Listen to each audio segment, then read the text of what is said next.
Welcome to the Phil and H Travel Podcast, Is It Worth It? Today we are doing a deep dive that is, honestly, a brutally honest, logistics-first reality check. We're looking at visiting Comino, and specifically its legendary Blue Lagoon for the 2026 season. Right, because, we've all seen the photos. Oh, everyone has seen the photos. You imagine stepping off a boat into water that is just so intensely, impossibly turquoise that the hull of the ferry looks like it's suspended in a massive glass of gin. Yeah, the cinematic drone shots. Exactly. But our mission today is to strip away those heavy Instagram filters. We're pulling from a really grounded first-person travel guide that prioritizes real, out-of-pocket costs and ground-level experiences.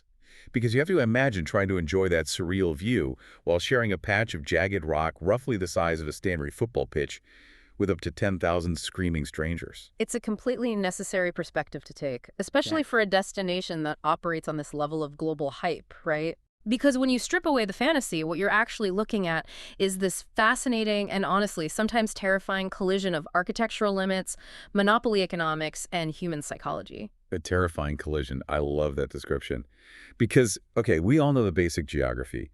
You looked at a map of the Mediterranean. You've got Comino. It's this tiny 3.5 square kilometer wedge of limestone sitting right in the channel between Malta and Gozo. Just a tiny rock, really. Just a rock. But what's genuinely shocking going into 2026 is how those severe physical limits are colliding with this massive systemic legal failure around crowd control. Yeah, that legal vacuum is really the defining characteristic of the island right now. To even begin evaluating if a trip is worth it for you, you have to wrap your head around the staggering demographic paradox at play here. The population numbers are just wild. They are mind-boggling. So Comino has a permanent year-round population of exactly 2 people. Wait, 2? Like literally 2 individuals? Literally 2. The Vela family. They just keep the lights on through the winter. And there's one single hotel, which, by the way, isn't even operational at the moment. Right. And yet, during the peak summer months, this highly efficient fleet of ferries manages to dump up to 10,000 people a day onto a bay that measures at most 100 meters wide. Which is physically absurd. Think about it. It's like trying to host a massive pyrotechnic stadium rock concert in your average suburban backyard. The math of the square footage it simply does not support the volume of human bodies. No, it doesn't. And you cannot put that many people into that space without the infrastructure completely buckling, which it absolutely did, by the way. Hence the legal battle. Exactly. So leading up to 2026, the local authorities were actually forced to intervene. Because back in 2025, a BBC report went viral for literally classifying the Blue Lagoon as hell on earth due to the suffocating overcrowding. Oh, wow. Hell on earth is not exactly what the tourism board wants on a brochure. No, it's an international PR nightmare. It threatened the whole national tourism product. So in response, the government introduced a strict daily cap of 4,000 visitors. They tried to put a hard ceiling on the chaos. I have to pause you there, because even 4,000 people crammed onto a 100-meter stretch of rock still sounds like my personal definition of a nightmare. But that cap didn't even survive, did it? It didn't survive at all. The regulation failed spectacularly. And the mechanism behind that failure is purely economic. Always is, right? Always. The local ferry operators, the companies running the boats from the mainland, they operate on this high-volume, rapid turnover business model. Their margins completely depend on welcoming as many bodies as quickly as possible. So they immediately sued the government over the restriction, arguing it destroyed their livelihoods. Oh, wow. Yeah, and by May of 2025, a court formally suspended the 4,000-person cap. And going into 2026, that ruling is still pending. So the government basically tried to put up a fence, the ferry companies brought out the legal bulldozers, and now we're back to a total free-for-all. That is the exact reality on the ground. Those pristine waters are currently guarded by nothing more than a paper fence. There is no hard legal limit, which means the ferry operators are incentivized to just pack every single boat to maximum capacity from dawn until dusk. Okay, so with that sheer unrestricted scale established, the logical next step is figuring out when to actually go. Because understanding how the calendar year dictates your experience is huge. Timing isn't just a polite suggestion here, it's the entire ballgame. Oh, absolutely. Comino essentially has two distinct seasons, which the guide breaks down as usable versus absolutely unbearable. Right, let's break that down for the listener. What does the year actually look like? So let's start with the extreme off-season, which is January through March. The environment is completely different. The ferry runs on this heavily reduced, weather-dependent winter schedule. The Mediterranean water temperature plummets to a chilly 15 degrees Celsius. Which is quite brisk. Very brisk. And half the food kiosks are just boarded up with plywood. But the massive trade-off is that if you happen to catch a sunny day, you might actually have the Blue Lagoon entirely to yourself.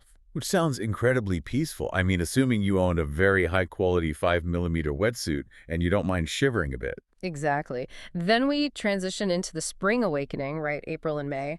The water slowly creeps up to a much more manageable 19 degrees. Getting better. Yeah, the crowds start arriving, but they are highly manageable, provided, and this is key, provided you restrict your visit to Monday through Thursday. Right, avoid the weekends. But then we hit the tipping point, June through August. This is the period our sources universally define as peak chaos. Peak chaos is the perfect term for it. We're talking about the full, unrestrained 8,000 to 10,000 daily visitors. The water turns into a bath like 26 degrees Celsius, which is the massive draw, obviously. Oh, for sure. But the logistical strain on the island is immense. I mean, every single kayak, every sunbed, every umbrella is rented out by 10:00 a.m. And we can't forget the local variables that spike those numbers even higher. The guide specifically highlights the Maltese public holidays, like the Feast of Santa Maria on August 15th. Oh, that day is wild. Yeah, because it doesn't just bring more ferries. It adds this massive, traditional local boat regatta into the mix. So suddenly you have hundreds of private yachts, speedboats, and these traditional sailing vessels creating an absolute surge in machinery into an already overstressed tiny bay. It pushes the physical space way beyond its absolute ceiling. Which actually brings us to the most crucial piece of timing advice for the 2026 season. Which is? September. September is the mathematical sweet spot. It is definitively the optimal time to visit because it perfectly balances ocean thermodynamics with macro-human behavioral patterns. Okay, unpack the thermodynamics part for me. Yeah. Why is September better than June? Because if I look at them on a weather app, they look identical. It's all about how water holds heat. Water takes significantly longer to heat up and cool down than air. So by September, the Mediterranean has absorbed 4 straight months of blistering summer sun. It has retained all that thermal energy, so the water is wonderfully warm, often warmer than early June, actually. That makes total sense. Right. But crucially, the school calendars across Europe dictate that families have packed up and gone home.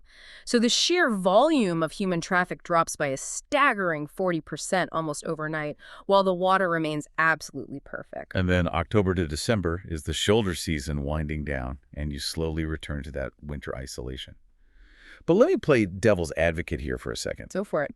If everyone, I mean, the locals, the travel writers, and frankly, even the ferry operators, if everyone knows that July and August are peak chaos and borderline miserable, why does the global tourism industry continue to aggressively market Comino as a quintessential summer destination? Sure. Are they just lying to people? Well, they aren't lying as much as they're trapped by the momentum of their own marketing flywheel.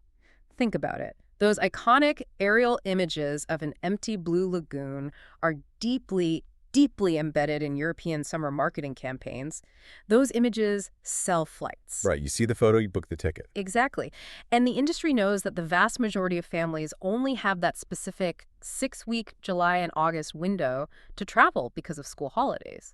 So the industry just supplies the product during the only window the consumer can buy it, regardless of how degraded the actual experience on the ground becomes. Wow. So it's evolved into a pure volume-based economy, cashing in on an idealized image. An image that was probably photographed from a helicopter at like 6:00 a.m. in November. Spot on. That's exactly what it is. Right. So knowing exactly when to go is half the battle. But knowing what happens to your physical senses when you actually step off that boat is the other half. Let's get into the first impressions, the raw arrival logistics, and what our sources describe as the 24-hour emotional arc of a day tripper. How do you actually get there in 2026? Well, the primary transportation logistics are actually one of the most straightforward parts of the whole trip. You take a 20-minute ferry from either Ċirkewwa or Marfa, which are these 2 small ports right on the extreme northern tip of the main island of Malta. And what's the cost looking like? One of the few absolute mercies of this entire operation is that the pricing is completely flat year-round. It is €15 for a return adult ticket and €7 for a child. That's pretty reasonable. It is. The first ferry leaves at 8 a.m. sharp, and during the summer schedule, the last return boat will leave Comino at 7 p.m. Okay, but the sensory profile of that 20-minute ride is where things start getting wild. Picture this. You're sitting on the top deck of the ferry, you're leaving the mainland, and as you cross the channel, you notice the water getting progressively lighter. It goes from this deep navy to royal blue to teal. Yeah, the color shift is incredible. It's stunning. And by the time the captain throttles down and you pull into the lagoon, the water turns so intensely, brilliantly turquoise that the hull of your boat looks like it's literally floating in gin. The clarity is just staggering. And as you step off the metal ramp onto the rock, you're hit with this heavy, complex smell. The smell is so specific. Right. It's a wild mix of native thyme and wild fennel that grows stubbornly right out of the limestone cliffs. And that mixes with the sharp scent of sea salt. And then, of course, the overpowering synthetic sweetness of coconut sunscreen baking on thousands of bodies. It is highly specific, but, that visual and olfactory beauty is immediately undercut by the auditory reality. This is where the real shock sets in. The noise. The noise. You aren't stepping into a quiet, protected, natural sanctuary. You are immediately assaulted by the mechanical noise of 40 different outboard motors idling, reversing, and revving in a highly confined space. And it's not just the engines, though. The guide mentions this acoustic shock. The bay acts like a limestone satellite dish, doesn't it? That is the perfect way to describe the mechanism, yeah. Because the bay is entirely surrounded by hard, vertical limestone cliffs, the sound doesn't just dissipate out into the open ocean. It traps it. Exactly. Every single rev of a two-stroke engine, every blast of a boat horn, and the overlapping chatter of 3,000 simultaneous conversations, it all bounces directly off those rock walls and funnels right back down to the water level. It basically turns the planet into a massive, inescapable echo chamber. So it's basically a natural amphitheater for absolute chaos. And the reality of the ground itself is incredibly harsh, too. I mean, you arrive expecting maybe a beachfront promenade or at least a paved boardwalk to roll your bag on. Oh, no, definitely not. No. Instead, you step off the ferry, and there are no taxis, there are no cars, there are no roads whatsoever. You are walking everywhere on uneven, jagged, ankle-breaking rock. And you see people dragging these wheeled suitcases over terrain that looks like the surface of the moon, suddenly realizing they wore flimsy flip-flops when they actually needed hiking boots. Which heavily informs the psychological journey of the day tripper. Because we track the emotional arc detailed in the guide, it is deeply predictable and almost universal. Let's track it. What happens at 8 a.m.? At 8 a.m., when you step off that very first ferry, there is genuine euphoria. The water is pristine, the massive midday crowds haven't arrived yet, and the sheer visual beauty of the geology is undeniable. It delivers exactly what the brochure promised. But as those ferries keep arriving, relentlessly dumping hundreds of new people onto the rock every 20 minutes, that euphoria shifts really rapidly into a creeping claustrophobia. I can imagine. By noon, you literally cannot find a flat piece of rock to put your towel down on. You are stepping over strangers' legs just to get to the water. And that leads directly to the final stage of the emotional arc, which is just pure, unadulterated relief. When you finally board that 4.0 or 5.00 p.m. ferry to go back to the mainland, you aren't sad to be leaving paradise. The guide actually describes it as the feeling of escaping a hostage situation. You just want to get away from the noise and the elbows. It takes a profound physical and emotional toll on the body.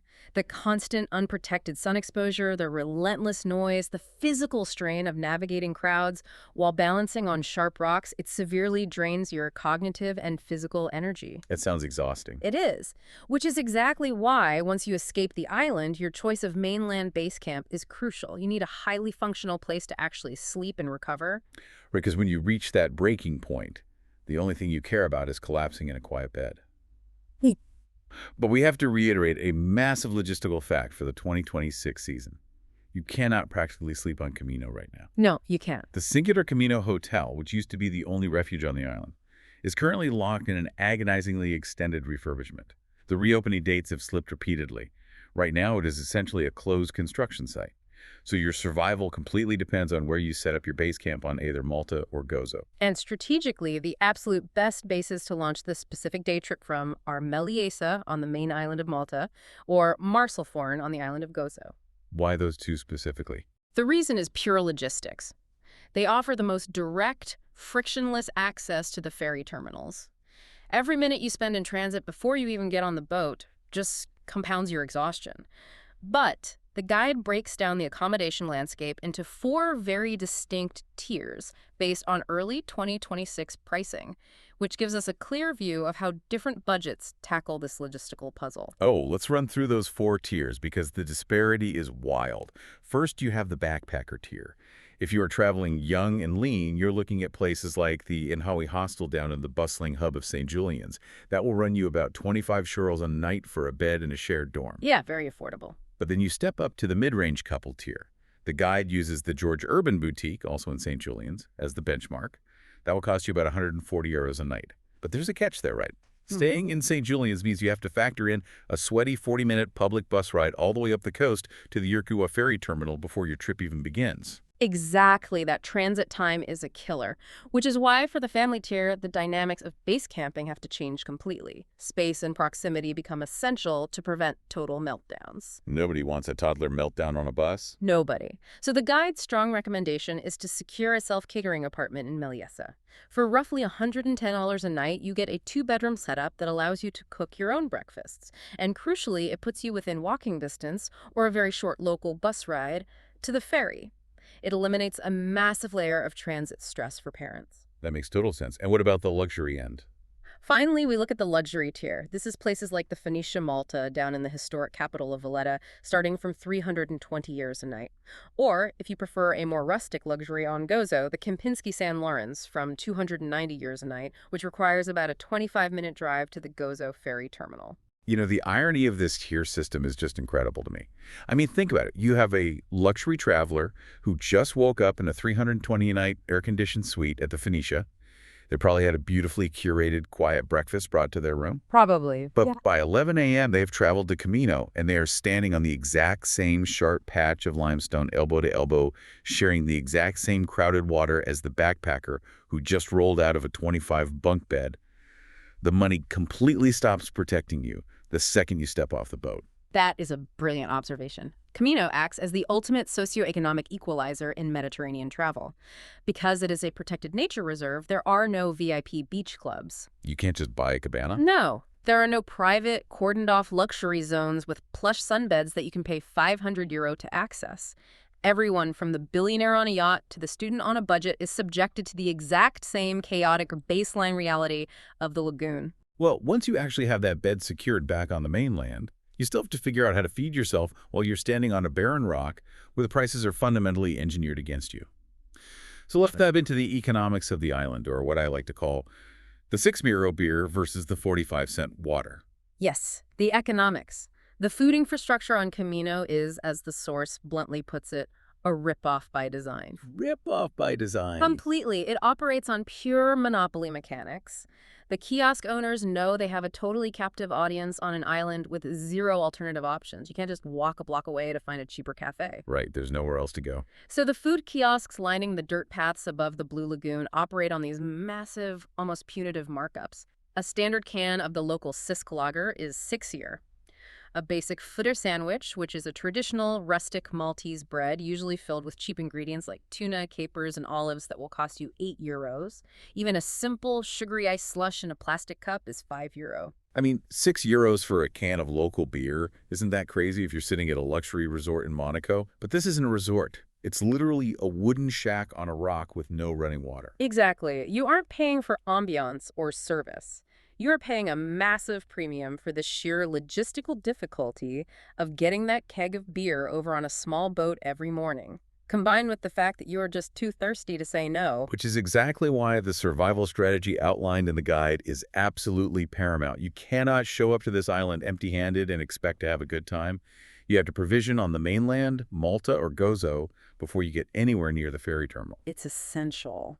The guide explicitly name-drops the local supermarket chains you need to hit, right? Like Lidl, Welby's, or Green's. You have to treat it like you're prepping for an expedition. You really do, and the price delta is staggering if you compare those kiosk prices to the early 2026 grocery prices on the mainland. If you execute a strategic raid on a local Lidl before your trip, a 1.5-liter bottle of water is exactly 45 cents. Compare that to the kiosks. I know. An entire loaf of fresh bread is €1.10. You can go to the pastry section and get a 6-pack of traditional pastizzi, which are these incredibly addictive, flaky, local savory pastries filled with ricotta or peas for just €2.20. A bottle of highly drinkable local Marsevan wine is 4.50, and a block of authentic Gozo Albania cheese is 3.8 EO. So wait, for the price of one single sad 8-foot Gilla sandwich at the Lagoon kiosk, you can essentially buy a massive multi-course local picnic for 2 people. Basically, yes. But there is a massive logistical catch to this savings hack that you have to prepare for. You absolutely must bring a high-quality cool bag. People forget that there is zero natural shade at the lagoon. There's no jungle canopy to hide under, and obviously there are no public fridges. If you bring that beautiful local cheese and a bottle of white wine in a standard plastic grocery bag, they're going to melt into an inedible hot puddle within 20 minutes of the sun hitting them. It's so true. The preparation required goes way beyond just the food economics, too. There are strict etiquette and legal rules you have to navigate while on the rock because despite the crowds, it is legally a protected Natura 2000 reserve. What are the big rules people miss? First, you cannot fly a drone, period. The airspace is restricted, and unless you have gone through this weeks-long process of securing a specific permit from the Civil Aviation Directorate, you will be heavily fined. So leave the drone at the hotel. Yes. Second, there is absolutely no camping allowed anywhere on the island. Third, topless sunbathing is heavily frowned upon, specifically if you are anywhere near the historic chapel end of the bay, out of respect for local religious customs. And crucially, for 2026, the authorities are actively enforcing severe financial penalties for cliff jumping in restricted areas. Wait, they're fining people for jumping into the water? That seems like half the point of going to a lagoon. Well, they aren't fining people for swimming. They are clamping down on the specific high-risk cliff jumping spots, because the sheer volume of preventable spinal and lower limb injuries was putting an unsustainable strain on the local emergency response teams. Oh, that makes sense. Right, because when you have an injury on Comino, they have to dispatch an emergency boat from the mainland. It's a massive logistical nightmare, so they're trying to price the risk out of the tourist behavior. Okay, so taking those massive grocery savings and those strict environmental rules into account, how does the whole trip shake out financially? If we look at the out-of-pocket daily budgets and the newly updated reality of eco-taxes for the 2026 season, what does a day actually cost? The guide breaks down the total daily costs for different traveler profiles, and it is incredibly revealing. It really gives us a very clear, realistic matrix of the financial impact.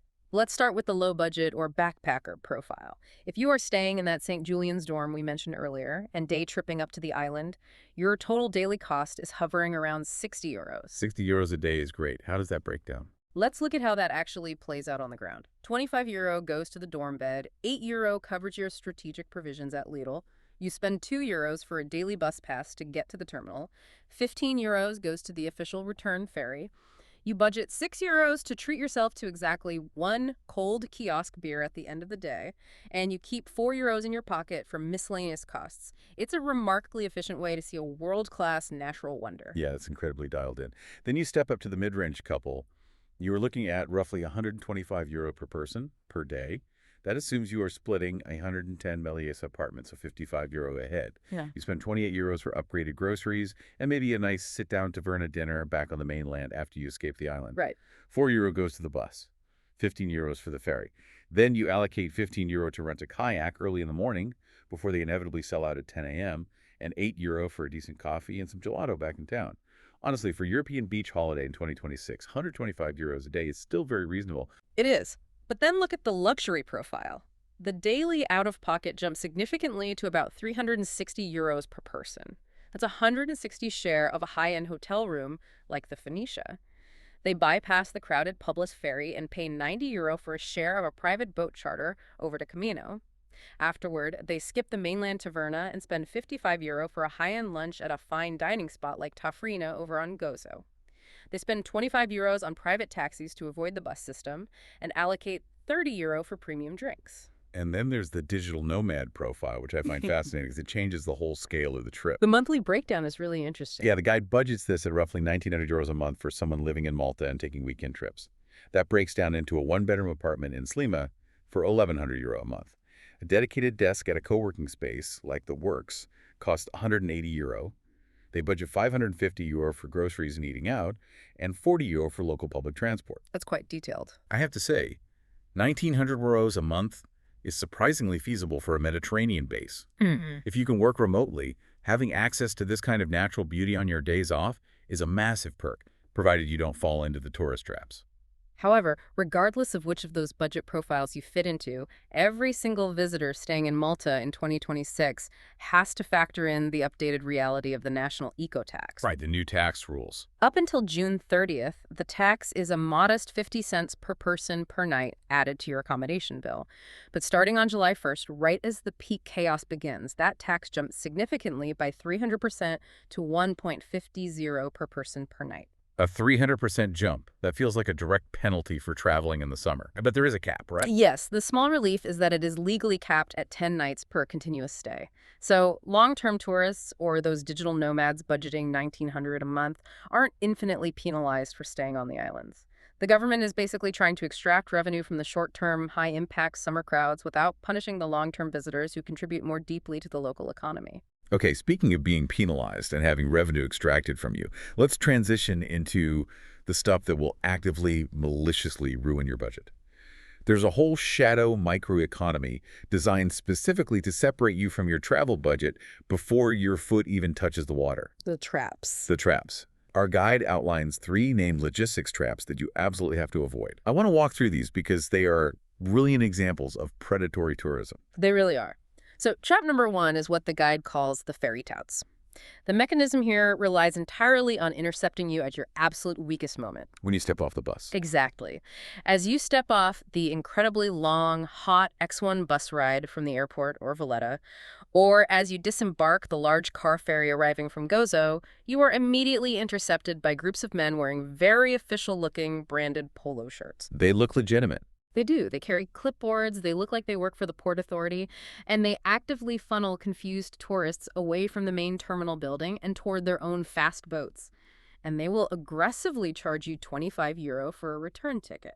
But the reality is, the official Comino Ferries co-op boat is sitting right there, literally 50 feet away. It only costs €15. It runs consistently every 25 minutes, and it gets you to the exact same piece of rock in the exact same amount of time. If we analyze the psychology of travel fatigue here, it's very easy to see why these touts are so incredibly successful. Oh, totally. When you step off a hot, crowded 40-minute bus ride in the Mediterranean sun, your cognitive load is just maxed out. You are sweating, you are carrying bags, and your brain is just tired of making decisions. You just want an authority figure to point you toward a boat so you can stop thinking. The touts prey exactly on that decision fatigue, making you an incredibly easy mark for a €10 markup per person. So the fix is simple. Put your head down, ignore everyone shouting at you with a clipboard, do not make eye contact, and walk directly to the bright blue Comino Ferries kiosk sitting right on the water's edge. Exactly. Just keep walking. Now, trap number 2 is what the guide calls the access pass confusion. The mechanism here is driven by outdated internet information, which is a huge problem in modern travel. A lot of highly ranked travel blogs and viral TikToks from early 2025 will confidently tell you that you must register online for a free government permit to even be allowed to step off the boat at the Blue Lagoon. And the reality, as we discussed in the legal breakdown earlier, is that the 4,000-person cap was legally suspended in May 2025. Because the court battle between the government and the ferry operators is ongoing, enforcement on the ground has been totally random. Right, it's just a mess. Some weeks you arrive and there are officials in high-vis vests meticulously scanning QR codes at the dock. Most days, however, there is absolutely no one checking anything. It's a total guessing game. But if you guess wrong, your whole day is ruined. So what's the fix? Don't play the game. Just go to the official Visit Malta web portal the night before you travel and register for the pass anyway. It takes exactly 3 minutes, it costs absolutely nothing, and it completely removes the risk of being turned away by a random official who happens to be having a strict day. It's a 3-minute insurance policy. Exactly. Now, what about trap number 3? Trap number 3 is the private boat tour upsell. The mechanism here is a highly polished sales pitch usually heard on the busy tourist promenade in Slima, which is miles away from the actual ferries. Salesmen will offer you a Gozo, Comino, and Caves tour for anywhere between €45 and €70. They frame it as this cheaper, all-inclusive, stress-free way to see absolutely everything in one day without having to navigate the public buses yourself. And look, if you're listening to this and thinking, oh, I'll just outsmart the crowds and the bus system by taking a private boat tour, you need to rethink that strategy immediately. Please do. Trap number 3 is designed specifically for that kind of optimism, because the reality of those tours is bleak. You are packed onto a larger tourist boat with 80 other people. The boat drives past Gozo, stops at Comino, and you only get about 40 minutes, actually, at the Blue Lagoon. 20 minutes. And crucially, this is the part they hide in the small print. You often don't even get landing time to walk on the island itself. You're just swimming off the back of a crowded boat, surrounded by other crowded boats, followed by a forced 2-hour lunch stop at a mediocre tourist trap restaurant back on the mainland that the boat operator gets a kickback from. It is the worst way to see the island. The fix is to take control of your own itinerary. Use the 15 public ferries. Control your own schedule. Do Comino early in the morning, leave when the crowds arrive, and book a totally separate, dedicated day to properly explore Gozo. Combining them onto one boat tour guarantees you will experience the worst, most rushed version of both islands. Avoiding those financial traps is one thing. It saves your wallet. But how do you avoid the actual physical risks?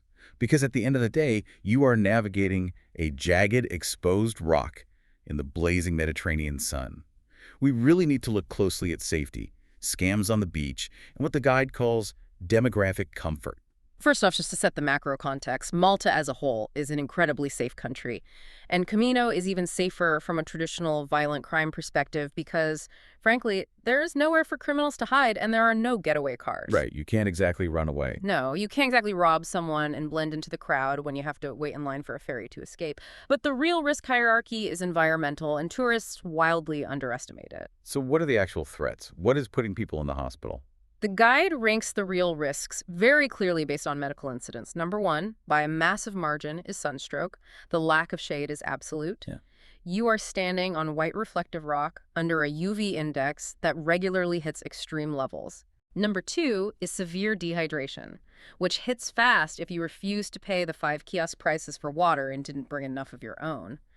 Number 3 is slipping on the wet limestone. Wait, the limestone is actually dangerous. It's just rock. It's not just rock. The limestone immediately surrounding the lagoon has been walked on by millions of bare, wet feet over decades.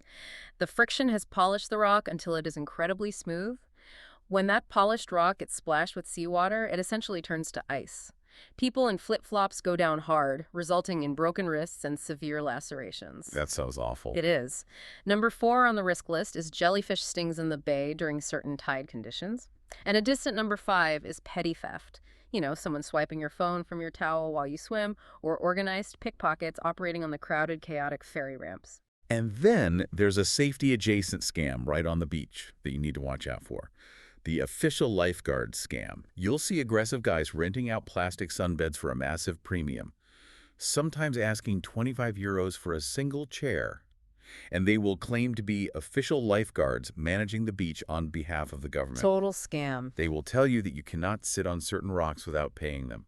They are not lifeguards. They are private, unlicensed operators trying to intimidate you.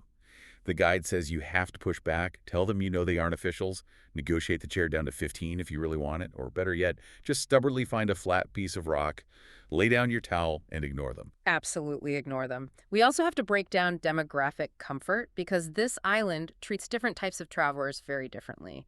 For solo female travelers, the guide notes the environment is actually very comfortable. There are virtually no reports of targeted harassment, and the sheer volume of families, couples, and daylight makes it feel very secure. That's reassuring, at least. It is. However, there is a massive caveat for anyone traveling solo. Do not, under any circumstances, lose track of time and miss that 6:00 p.m. or 7:00 p.m. final ferry cutoff. If you miss the last boat, there is no emergency water taxi waiting. You are literally stranded overnight on a dark, unlit rock with 2 residents, a closed construction site of a hotel, and wild rats. That is a terrifying thought, just you and the rats. On the flip side, for families traveling with toddlers, the comfort level isn't just low, it is basically 0. The guide describes the experience of bringing a 2-year-old to Comino in July as brutal. And it is easy to see why. There is 0 shade to protect sensitive skin. There are absolutely no baby change facilities anywhere on the island. The waterline edges of the limestone are razor sharp, making it impossible for a toddler to safely wade into the water without heavy water shoes. Trying to manage a crying, overheating child in a shadeless oven while 10,000 people bump into you is a nightmare scenario. I can't even imagine. But the guide does offer one reassuring note. If a serious medical emergency does happen, a broken bone, severe heat stroke, the healthcare context is excellent. Mater Dei Hospital, back on the main island of Malta, is entirely EU standard, highly modernized, and it is free at the point of use for EU and UK visitors who carry a GHIC card.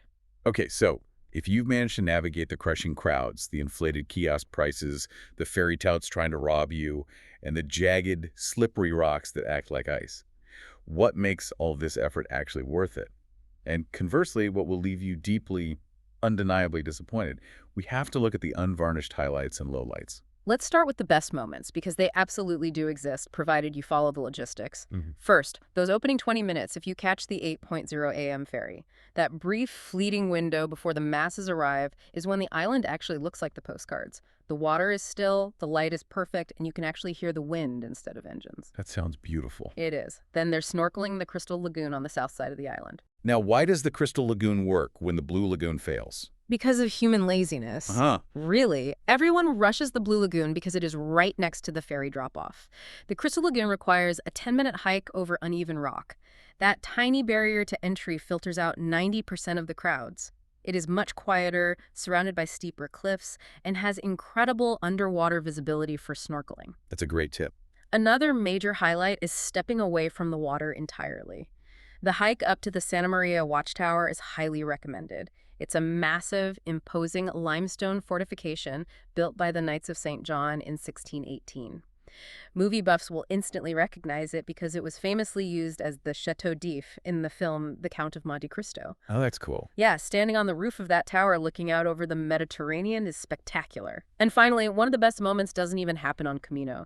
It's the view from Mellieħa Bay, back on the mainland, sitting with a cold drink, looking back at the silhouette of the island as the sun sets over the channel. But we promised brutally honest disappointments too. And the biggest, most glaring one is the Blue Lagoon itself between 11:00 a.m. and 3 p.m. in the middle of July. It is a nightmare of overconsumption. You are literally standing shoulder to shoulder with sweating strangers. There's a visible, iridescent rainbow-colored petrol sheen resting on top of the beautiful turquoise water from the constant churning exhaust of the boat engine. The petrol sheen is real, yeah. And we haven't even mentioned the auditory nightmare of overlapping recorded pop music blasting from 4 rival food kiosks at the exact same time, creating a wall of distorted noise. It's intense. The guide also flags the much-advertised caves tour as a major, predictable letdown. The touts sell it as a mystical exploration, but the reality is about 12 minutes of a crowded boat slowly poking its nose into a wet, dark rock crevice, pausing for 30 seconds so people can take a blurry photo in the dark, and then immediately turning around. That sounds extremely underwhelming. It is. Furthermore, if you try to escape the Blue Lagoon by walking 20 minutes overland to the famous Santa Maria Bay Beach, you'll find that clever, wide-angle photography has made it look vast in the brochures. In reality, it is a tiny strip of sand, half the size of what the promotional photos suggest, and it gets crowded very quickly. You know, listening to the reality of the petrol sheen and the distorted pop music makes me want to pose a philosophical question about all this. Are we, as a global society, fundamentally ruining these fragile natural wonders by putting a cheap pop soundtrack and a polluting 2-stroke petrol engine over them? Or is this just the unavoidable, messy, modern reality of making travel accessible to the masses? It is the ultimate double-edged sword of accessible, democratic travel. On one hand, the democratization of travel means a working-class family from Manchester or Milan gets to see one of the most beautiful lagoons on Earth for a €15 ferry ticket.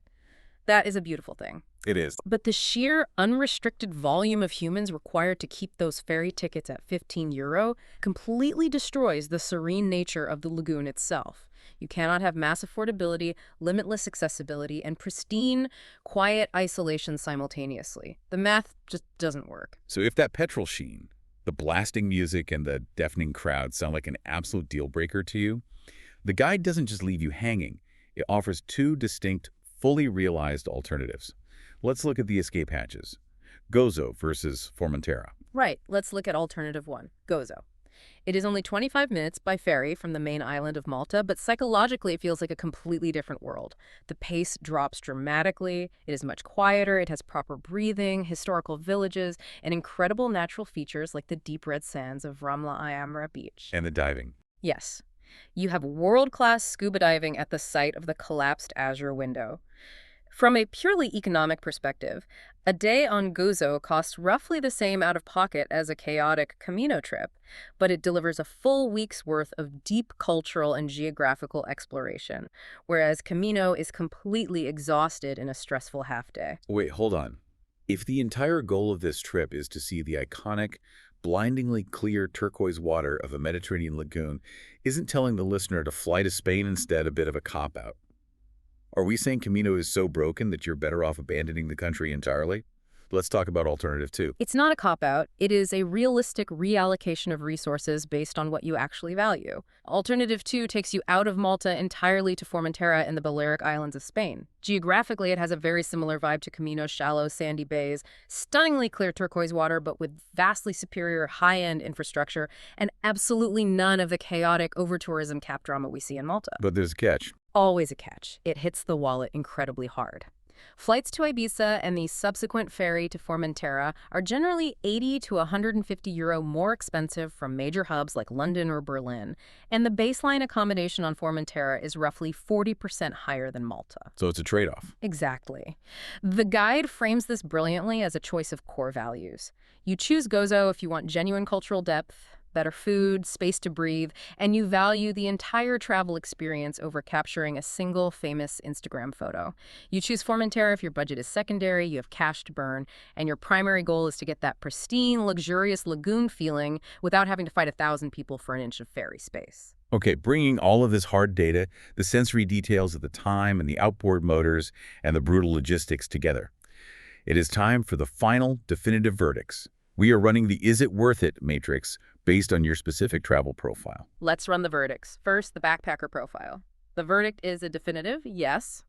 If you are young, energetic, utilize the 15 euro public ferry, buy your water and pastries at Lidl, and stay in a cheap hostel in St. Julian's, Comino remains one of Europe's absolute cheapest world-class swimming days. If you are smart enough to go midweek in May or September, it is an unbeatable value proposition. The sheer beauty per euro spent is off the charts. For the mid-range couple, the verdict is yes, with strict conditions. You can go and you will enjoy it, but you absolutely must set your alarm and take the 8 a.m. ferry. Do not sleep in. You need to commit to leaving the island by 2:00 p.m. before the claustrophobia and the heat peak. And to salvage the rest of your afternoon, you pair it with a quiet half-day exploring the villages of Gozo. You must treat Comino purely as a strategic surgical morning strike, not an all-day lounging destination. For the family profile, specifically families traveling with kids under the age of 7, the verdict is a hard, uncompromising NO. The zero shade, the total lack of basic baby change facilities, the sharp, dangerous limestone edges, and the crushing 10,000-person crowds in summer make this an actively miserable, potentially dangerous experience for young children. Just skip it. Skip it. The guide strongly advises diverting your family to Mellieħa Bay or San Tufiesa on the mainland instead, where there is actual soft sand, rented umbrellas, and proper infrastructure. For the luxury traveler, the verdict is surprisingly a NO. True, insulated luxury simply does not exist on Comino in 2026. The only hotel is a closed construction site. The kiosks serve basic, overpriced street food, and even if you drop 900 euros a day to charter a stunning, private, air-conditioned yacht, the captain is still going to drop anchor in the exact same crowded, noisy, petrol-sheened water as the 15 public ferry. You literally cannot buy your way out of the crowds.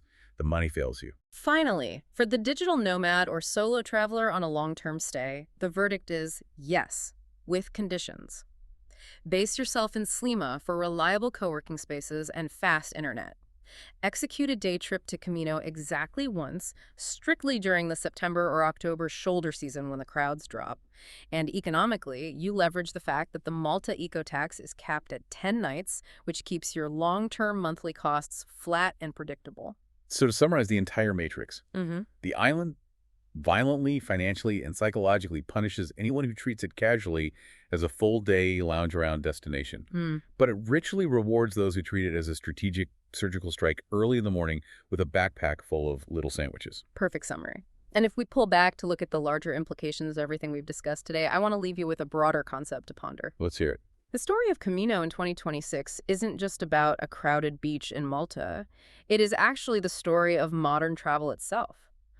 When a physical location becomes globally famous for one single visual aesthetic in this case, the blindingly turquoise water of the Blue Lagoon, it fundamentally stops being a place. It is stripped of its local culture, its delicate nature, and its historical context, and it becomes a mass-market consumable product. A product that thousands of people are just blindly trying to process themselves through, like a factory line. It's actually worse than that. It's not just processing people through, it's conditioning them to accept a degraded version of nature. People arrive, see the petrol sheen, hear the deafening noise, and they accept it because they are desperate to check the box. So as a traveler in 2026, you have to ask yourself a hard, uncomfortable question. Which is? Are you traveling to actually experience the nuance, peace, and reality of a destination, or are you just willing to wait in a 10,000-person line, sweating on a sharp rock, just to stand on the exact same spot, take the exact same photo, and consume the exact same degraded product as everyone else? It brings us right back to where we started. We want our travel to be clean, effortless, and perfect. We want the pristine turquoise water, the empty white sand, the cinematic drone shot. But the reality on the ground is muddy. It's crowded, it's incredibly loud, the legal caps have failed, and it requires a cool bag full of cheap pastéis just to survive the afternoon. Applying a brutally honest logistics-first mindset is the absolute only way to navigate those muddy waters without losing your mind or your wallet. If this gave you the honest verdict you needed, follow the show. New episodes drop every day. That is the honest verdict from Phil and H.